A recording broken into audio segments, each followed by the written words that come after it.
generally like the portrayal of women in beauty magazines. I remember this quote from this song in the like late 90s. I don't know if it even came out here. It was called the Sunscreen song, and there was this guy's voice. Don't be alarmed, Chris. It was like, "Do not read beauty magazines. They will only make you feel ugly."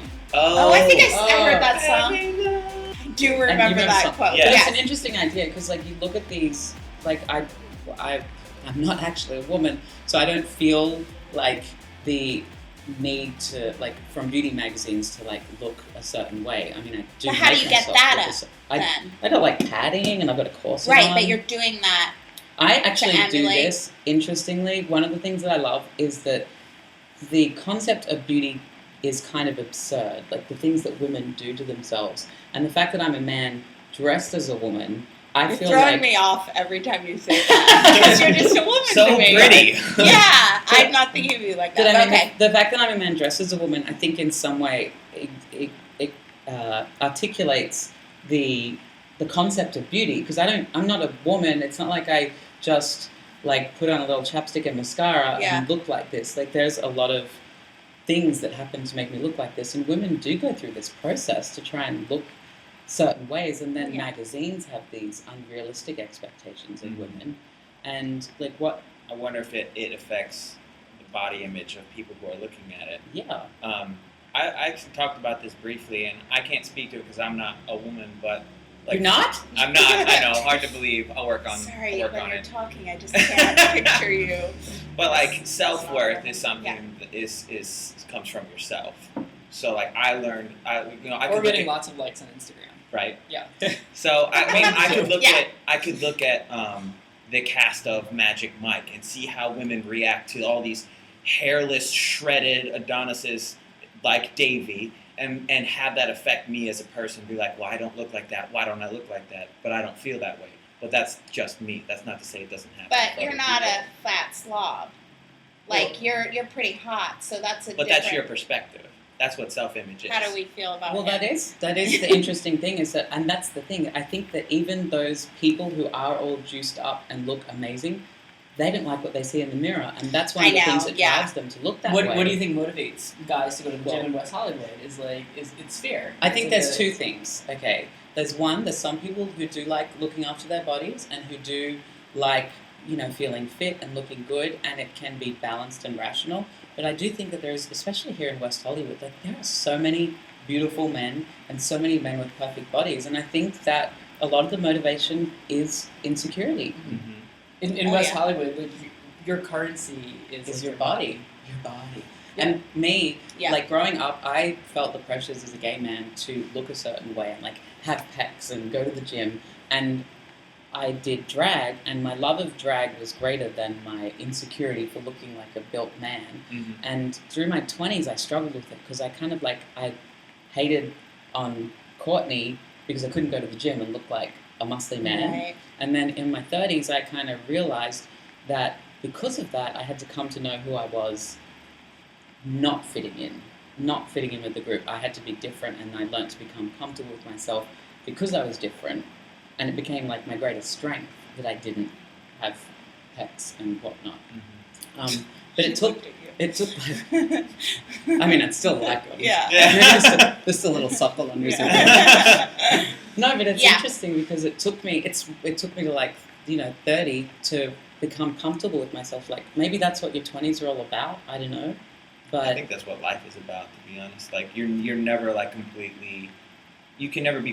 You're always growing, so you never know exactly who you are. But 20s, especially in teens, is a hard time because you're going through so many changes. Yeah. When I moved to LA, I had this weird realization, like, these girls who I like always envied or wanted to be like these girls. For me, like, a girl with no boobs and no butt, like, just skinny little runway person, and they were sitting there complaining and picking out pieces of themselves, and I'm like, ugh, why bother being that perfect if you're gonna complain? Yeah. So I totally. But I think quite like often everyone's insecure. It's the insecure that almost leads to that desire for perfection. Yeah. Mm-hmm. But Davey, I actually do feel like you're an exception rather than the rule. Like, because you are such a fun-loving and you give back, and like, you might have the body of a mean gay, but you don't have And that's what I really love about Davey. I grew up as a like really, really overweight kid. Right. And so I feel like I've seen like both sides of it. I think that, and not to make it like gay, but I think when you're gay, there's an extra layer, which is like you know what you're attracted to, and then when you look in the mirror, if there's a disconnect between like what you're attracted to and how you look, it's like you have the opportunity to create in yourself what you're attracted to in others. So it's a very like uniquely gay thing that happens with body image that I think like makes it kind of painful for some people. And when I started working out when I was overweight, it wasn't because I wanted to be healthy. It was because I wanted to look like the Abercrombie and Fitch models that I was jerking off to. They're so hot. Yeah, so hot. Yeah, but then when I started working out and like my body did change, I also then realized that those like non-physical benefits were a lot better. Yeah, like more energy and sleeping better and better it's health. Not bad to work out. It's great to work out. Yeah, but it just depends on your motivation. Feel bad, I guess. So now I think I'm probably motivated by both. Yeah, and I think that's a good balance. Yeah, because we are, material girls living in a material world. I want to get laid. But do you like you? I'm always curious about that. Like, are you attracted to your particular body part? Sorry, your particular body type? Yeah, like I just wonder because some people aren't. They're like looking for their opposite, and some people are looking for their sameness. A lot of gay guys, their boyfriends look like they look the same. Yeah, they're almost like interchangeable. Yeah, because I think they're trying to create in themselves what they're attracted to. So and double their wardrobe. That's really what it is. Yeah, dating for wardrobe. Are you a size 11 shoe? Sorry, we're not compatible. Yeah, I think size 11. Hi. I don't remember where I was going. Sorry. Oh, you were saying, because I heard this thing where, like, some people are attracted to their sameness. Like, even if Chris and I were going out, but we were, like, so similar, even in the way we looked and dressed, and we were, like, a gay couple, but we were differently us. gendered. Yeah. So, like, there is kind of, because I don't think everyone's, like, you, where you're saying, I'm looking for myself. Well, but also, like, if Chris is say you were attracted to big tits, like you're not going to try to get big tits in yourself. No. But if you're saying a guy that's attracted to like hairy pecs, like big hairy pecs, you'll probably grow your chest hair out and like really work. I think it's like a mental. Like I look at like the covers of DNA magazine and see like hot muscly guys, and I've always thought I like them, and in order for them to like me, I have to look like them. Yeah. Okay, so that's something that I wouldn't have to deal with. You know what I realized, and this is the weird part, is that I always felt insecure about my body because, like, as a man, sorry guys, as a man, and then I thought that it was my body that was the issue, and then as I got more accepting of myself, I remember this one day where I had an epiphany. I went home with a straight guy in drag, and then we met up again when I was out of drag. And so I was a boy and he was a man. And we were in the bedroom and I felt really uncomfortable because usually when I'm in bed with a guy as Shane, I've always thought that I needed to be more masculine. Yeah. Because I thought there was something wrong with like just being whoever I was. And then I was in the bed with this straight guy and I was like, hang on, you're usually with women. Like you don't need me to be more masculine. Right. And then I'm like, should I be like feminine as a boy, which made me uncomfortable. And then I had this moment where like my brain like popped.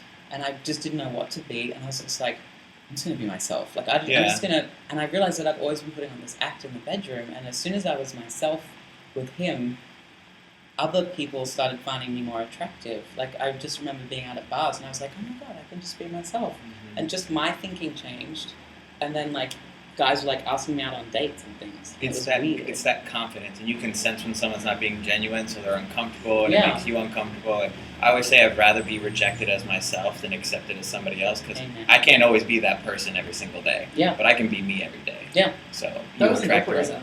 What's that? That was an Oprah-ism. It was a good one. Say it one more time. Oh my God. Talk about the shoes. Talk about the shoes.